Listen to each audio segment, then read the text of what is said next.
ಬೆಂಗಳೂರು ದಕ್ಷಿಣ ಜಿಲ್ಲೆಯ ಮಾಗಡಿ ತಾಲೂಕಿನ ಸೋಲೂರು ಹೋಬಳಿಯನ್ನು ಬೆಂಗಳೂರು ಗ್ರಾಮಾಂತರ ಜಿಲ್ಲೆಯ ನೆಲಮಂಗಲ ತಾಲೂಕಿಗೆ ಸೇರಿಸಲು ರಾಜ್ಯ ಸಚಿವ ಸಂಪುಟ ಒಪ್ಪಿಗೆ ನೀಡಿದೆ. ಈ ನಿರ್ಧಾರದಿಂದ ಹೋಬಳಿಯಲ್ಲಿ ಆರ್ಥಿಕ, ಶೈಕ್ಷಣಿಕ ಮತ್ತು ಕೈಗಾರಿಕಾ ಅಭಿವೃದ್ಧಿ ಸಾಧ್ಯವಾಗಲಿದೆ ಎಂದು ಕಾನೂನು ಸಚಿವ ಎಚ್.ಕೆ. ಪಾಟೀಲ್ ಹೇಳಿದರು. ದಸರಾ ಉದ್ಘಾಟಕರಿಗೆ ಮೊದಲು ತಾಯಿ ಚಾಮುಂಡೇಶ್ವರಿ ದೇವಿ ಇತಿಹಾಸ, ಉತ್ಸವ, ಆರಾಧನೆ, ಸಂಪ್ರದಾಯವನ್ನು ತಿಳಿಸಿ.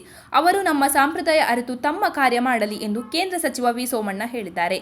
ನಂಬಿಕೆ, ಭಕ್ತಿಗೆ, ಇತಿಹಾಸಕ್ಕೆ ಮತ್ತೊಂದು ಹೆಸರು ಚಾಮುಂಡಿ ಬೆಟ್ಟ ಎಂದಿದ್ದಾರೆ. ಈಗಾಗಲೇ ಧರ್ಮಸ್ಥಳದಲ್ಲಿ ಶವ ಹೂತು ಹಾಕಿರುವ ಕುರಿತು ಎಸ್ಐಟಿ ಅಧಿಕಾರಿಗಳು ಚಿನ್ನಯ್ಯನನ್ನು ವಶಕ್ಕೆ ಪಡೆದು ತನಿಖೆ ಮುಂದುವರೆಸಿದ್ದಾರೆ. ಇದರ ಮಧ್ಯೆ ಸೌಜನ್ಯ ಪ್ರಕರಣದ ಕುರಿತು ಎಸ್ಐಟಿ ಅಧಿಕಾರಿಗಳು ಧರ್ಮಸ್ಥಳ ಗ್ರಾಮ ಪ್ರಕರಣದ ತನಿಖೆ ನಡೆಸುತ್ತಿದ್ದು, ಸೌಜನ್ಯ ಪ್ರಕರಣದ ಮರು ತನಿಖೆ ಎನ್ನಲು ಸಾಧ್ಯವಿಲ್ಲ ಎಂದು ಗೃಹ ಸಚಿವ ಡಾ. ಜಿ. ಪರಮೇಶ್ವರ್ ಹೇಳಿದರು. ಬ್ಯಾಲೆಟ್ ಪೇಪರ್ನಲ್ಲಿ ಸ್ಥಳೀಯ ಸಂಸ್ಥೆಗಳಿಗೆ ಚುನಾವಣೆ ನಡೆಸಬೇಕು ಎಂದಾದರೆ ಅದಕ್ಕೆ ಚುನಾವಣಾ ಆಯೋಗ ಸಿದ್ಧವಿದೆ.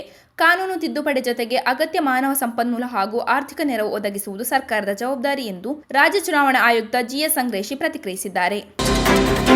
ಜಯದೇವ ಹೃದ್ರೋಗ ವಿಜ್ಞಾನ ಮತ್ತು ಸಂಶೋಧನಾ ಸಂಸ್ಥೆಯ ನೂತನ ನಿರ್ದೇಶಕ ಹುದ್ದೆಗೆ ಡಾ. ದಿನೇಶ್ ಅವರ ಹೆಸರು ಅಂತಿಮಗೊಳಿಸಲಾಗಿದ್ದು, ಆ ಕುರಿತು ಹೈಕೋರ್ಟ್ಗೆ ವರದಿ ಸಲ್ಲಿಸಿ ನಂತರ ಅಂತಿಮ ಆದೇಶ ಹೊರಡಿಸಲು ಮುಖ್ಯಮಂತ್ರಿ ಸಿದ್ದರಾಮಯ್ಯ ಅಧ್ಯಕ್ಷತೆಯಲ್ಲಿ ನಡೆದ ವಿಶೇಷ ಆಡಳಿತ ಮಂಡಳಿ ಸಭೆಯಲ್ಲಿ ನಿರ್ಧರಿಸಲಾಯಿತು.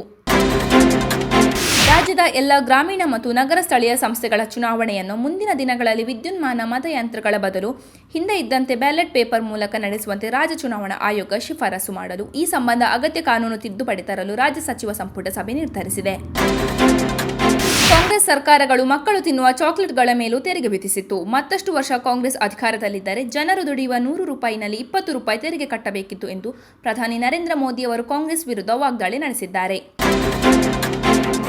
ಅಫ್ಘಾನಿಸ್ತಾನದಲ್ಲಿ ರವಿವಾರ ಸಂಭವಿಸಿದ ಭೂಕಂಪದಲ್ಲಿ ಇದುವರೆಗೆ ಮೃತಪಟ್ಟವರ ಸಂಖ್ಯೆ 2205ಕ್ಕೆ ತಲುಪಿದೆ ಎಂದು ತಾಲಿಬಾನ್ ಸರ್ಕಾರ ಗುರುವಾರ ತಿಳಿಸಿದೆ. ಈ ಪೈಕಿ ಹೆಚ್ಚಿನ ಸಾವುಗಳು ಕುನಾರ್ನಲ್ಲಿ ವರದಿಯಾಗಿದೆ. ಹಲವು ಹಳ್ಳಿಗಳು ನೆಲಸಮವಾಗಿದ್ದು ಜನರ ಅವಶೇಷಗಳಡಿ ಸಿಲುಕಿರುವ ಶಂಕೆಯಿದೆ. ಏಷ್ಯಾ ಕಪ್ ಹಾಕಿ ಟೂರ್ನಿಯಲ್ಲಿ ಭಾರತ ಮಲೇಷ್ಯಾ ತಂಡವನ್ನು ಮಣಿಸಿದೆ. ಸೂಪರ್ 4 ಹಂತದ ಪಂದ್ಯದಲ್ಲಿ ಭಾರತ 4-1ರಿಂದ ಮಲೇಷ್ಯಾವನ್ನು ಮಣಿಸಿದೆ. ಈ ಮೂಲಕ ಭಾರತೀಯ ಆಟಗಾರರು ಅದ್ಭುತ ಪ್ರದರ್ಶನ ನೀಡಿದರು ಮತ್ತು ಎದುರಾಳಿ ತಂಡಕ್ಕೆ ಯಾವುದೇ ಅವಕಾಶ ನೀಡಿರಲಿಲ್ಲ. ನಟ ರಕ್ಷಿತ್ ಶೆಟ್ಟಿ ತೆರೆ ಮೇಲೆ ಕಾಣಿಸಿಕೊಂಡು 2 ವರ್ಷ ಕಳೆದಿದೆ. ಸಪ್ತಸಾಗರದಾಚೆ ಎಲ್ಲೋ ಬಳಿಕ ಅವರು ನಟಿಸಿದ ಸಿನಿಮಾಗಳು ತೆರೆ ಕಂಡಿಲ್ಲ.